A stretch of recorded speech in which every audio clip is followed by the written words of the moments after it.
इस कहानी के लेखक हैं इमरान कुरैशी। रात के 12:30 बज रहे थे। एक सुनसान पतला सा रास्ता जो कि कब्रिस्तान की तरफ जा रहा था, उस पर एक नई नवेली सुहाग की चहलकदमी हो रही थी। उसके चेहरे पर डर साफ नजर आ रहा था। रात का सन्नाटा उसकी हिम्मत को तोड़ने की ताकत रखता था, लेकिन फिर भी अपने हाथ में एक छोटी सी काले कपड़े की पोटली लिए वो कब्रिस्तान के गेट तक पहुंची गई। उसने कब्रिस्तान का गेट खोला और अंदर कदम रखा। चारों तरफ कब्र ही कब्र, और उनके बीच से होती हुई वो सुहागन एक छोटी सी कब्र के करीब पहुंची। उसने उस कब्र के पास की थोड़ी सी मिट्टी अपने हाथों से हटाई और उस पोटली को जमीन में दफन कर दिया। उसके बाद वो इतनी तेजी से वहां से निकल गई जैसे कि उसके पैरों में पंख लग गए हो। उसके कुछ देर बाद ही लाल लहंगा चुनरी पहने, अपने चेहरे को घूंघट से छिपाए, हाथ में लालटेन लिए एक दूसरी औरत वहां पहुंची। उसने उस पोटली को वापस जमीन से निकाला और फिर लालटेन उस पर दे मारा। इस तरह लालटेन टूटा और वो पोटली आग के चपेट में आ गई। इसी कब्रिस्तान से कुछ ही दूरी पर एक बड़े से घर के एक कमरे में नितिन अपने बिस्तर पर लेटा सिगार के कश लगा रहा था। तभी दरवाजा खुला और वो सुहागन अंदर दाखिल हुई। अनुष्का, आ गई तुम? ये सुनकर वो नितिन के पास आकर बैठी और गुस्से में बोली, हाँ आ गई मैं, वो भी जिंदा। अरे गुस्सा क्यों कर रही हो?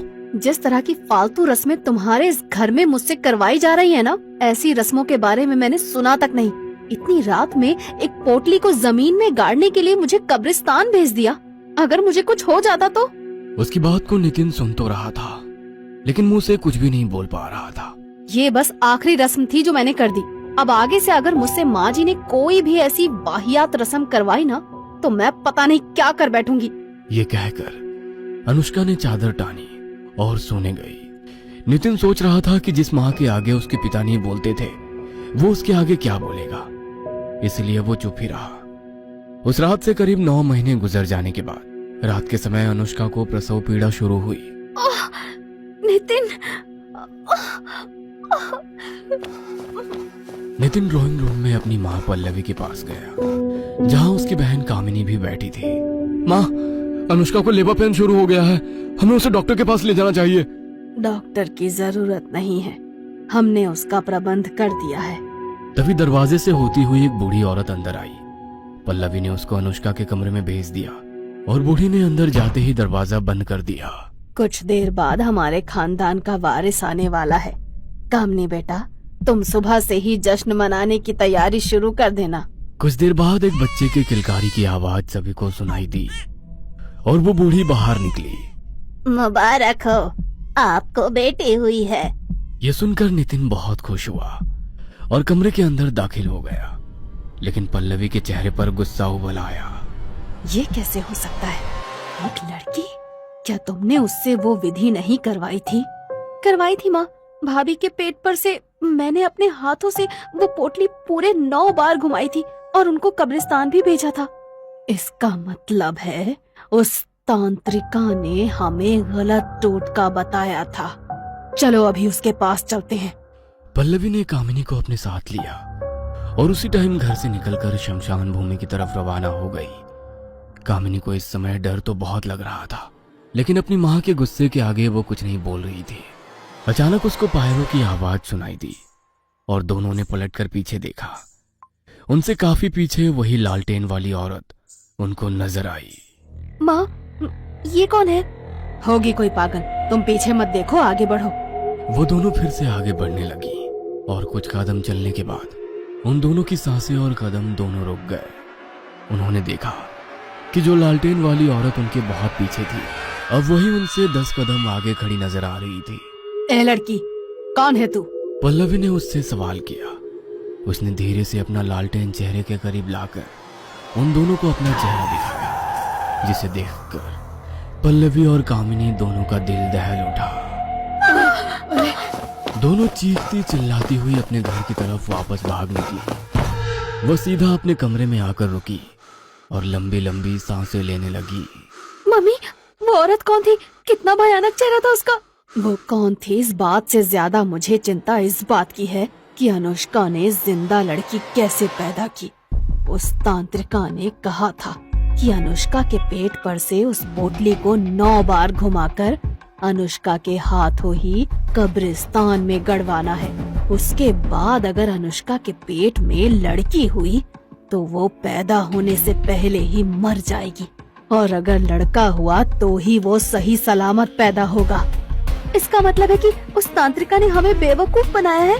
कोई बात नहीं, अगर वो टोटका काम नहीं आया तो हम खुद उस नवजात बच्ची को खत्म कर देंगे। इस इरादे के साथ पल्लवी ने कामिनी के साथ मिलकर एक प्लान बनाया। अगली सुबह अनुष्का और नितिन अपने कमरे में अपनी नवजात बच्ची के साथ खेल रहे थे। तभी पल्लवी वहां आई। प्रणाम माँ जी, आपने तो अपनी पोती की शक्ल तक नहीं देखी। देखिए ये कितनी प्यारी है। इसका नाम हमने पिंकी रखा है। ये सुनकर पल्लवी ने एक बार उस बच्ची की तरफ देखा और बोली, बहू, मोहनपुरी गांव में हमारी पुश्तैनी हवेली है और हमारी कुलदेवी का मंदिर भी है। अब तुम माँ बन गई हो, समय आ गया है कि हम सब वहाँ जाकर कुलदेवी की पूजा करें और कुछ दिन वहाँ रहें। जी माँ जी, जैसा आप कहें। घर के सभी मेंबर उसी दिन कार से मोहनपुरी गांव की तरफ रवाना हो गए। पल्लवी पल पल अनुष्का की गोद में सो रही उस प्यारी सी बच्ची को कोस रही थी। कुछ घंटों बाद शाम के 7 बज चुके थे। उनको एक ढाबा नजर आया तो पल्लवी ने नितिन से कहकर गाड़ी उस ढाबे पर रुकवा दी।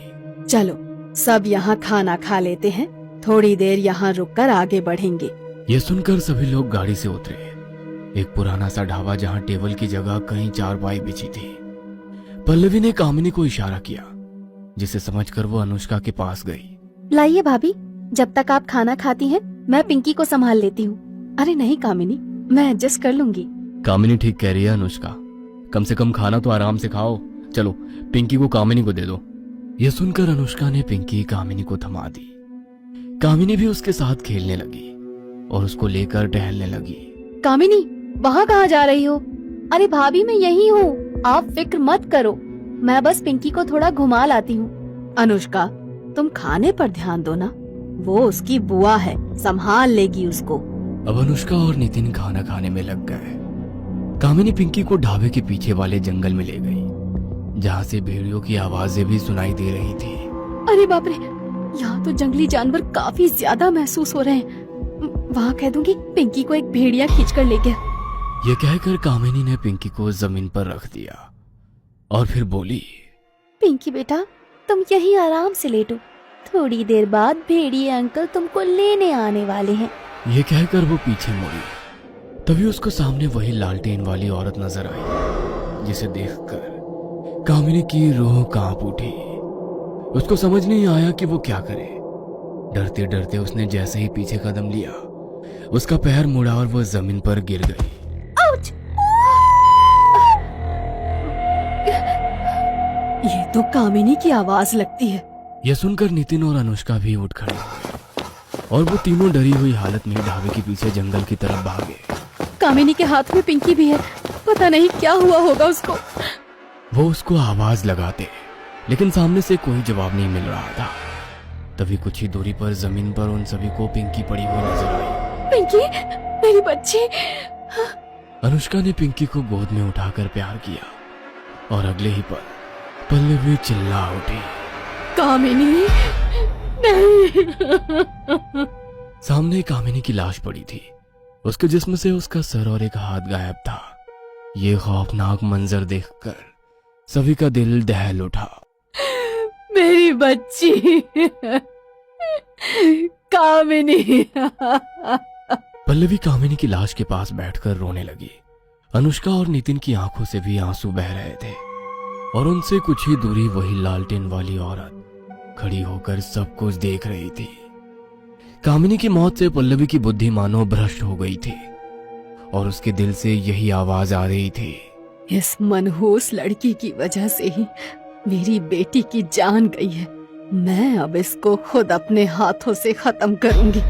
उन लोगों ने कामिनी के शरीर को मोहनपुरी ले जाकर उसका अंतिम संस्कार किया और फिर वहीं पर अपनी पुश्तैनी हवेली में रहने लगे। अभी कुछ ही दिन गुजरने के बाद पल्लवी ने फिर से अपने काम को अंजाम देने के बारे में सोचा। उस रात पल्लवी ने बड़ी बेसब्री के साथ आधी रात होने का इंतजार किया और करीब 10 बजे वो दबे पांव अनुष्का के कमरे